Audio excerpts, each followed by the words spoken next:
Heroine కావాలని పరిశ్రమకు వచ్చిన రష్మి గౌతమ్కి సపోర్టింగ్ రోల్స్ మాత్రమే దక్కాయి. దాంతో ఆమె యాంకరింగ్ వైపు అడుగులు వేసింది. వ్యక్తిగత కారణాలతో అనసూయ జబర్దస్త్ నుండి తప్పుకుంది. ఆమె స్థానంలోకి రష్మి గౌతమ్ వచ్చింది. జబర్దస్త్ ట్రైమండస్ సక్సెస్ కావడంతో రష్మి భారీ పాపులారిటీ రాబట్టింది. ఎక్స్ట్రా జబర్దస్త్ పేరుతో మరొక షో స్టార్ట్ చేయడంతో అనసూయ రీ ఎంట్రీ ఇచ్చింది. 2022 వరకు అనసూయ జబర్దస్త్ లో కొనసాగింది. అనసూయ వెళ్లిపోవడంతో సౌమ్యరావు, సిరి హనుమంత్ జబర్దస్త్ యాంకర్స్ గా ఎంట్రీ ఇచ్చారు. వారెవరూ రాణించలేదు.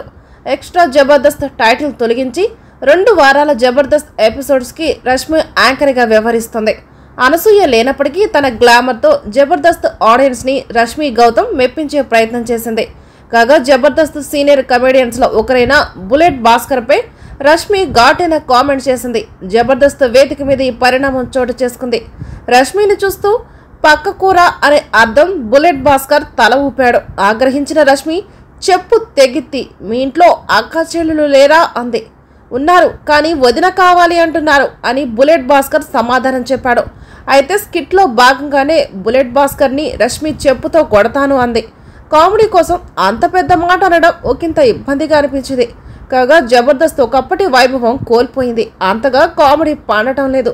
సుడిగాలి సుధీర్, హైపరాది, చమక్ చంద్ర వంటి స్టార్స్ వెళ్లిపోయాక క్వాలిటీ కామెడీ జబర్దస్త్లో దొరకడం లేదు. ఈ మధ్య డబుల్ మీనింగ్ జోక్స్ ఎక్కువయ్యాయి. రోజా, నాగబాబు, అనసూయ ఉన్నప్పుడు జబర్దస్త్ పీక్స్ కి చేరింది. ఈ కామెడీ షో టీఆర్పీని ఎవరు బీట్ చేయలేకపోయారు. జబర్దస్త్ స్ఫూర్తితో ఇతర ఛానల్స్ లో కామెడీ షోలు ప్రసారమయ్యాయి. జబర్దస్త్ మాదిరి సక్సెస్ కాలేదు.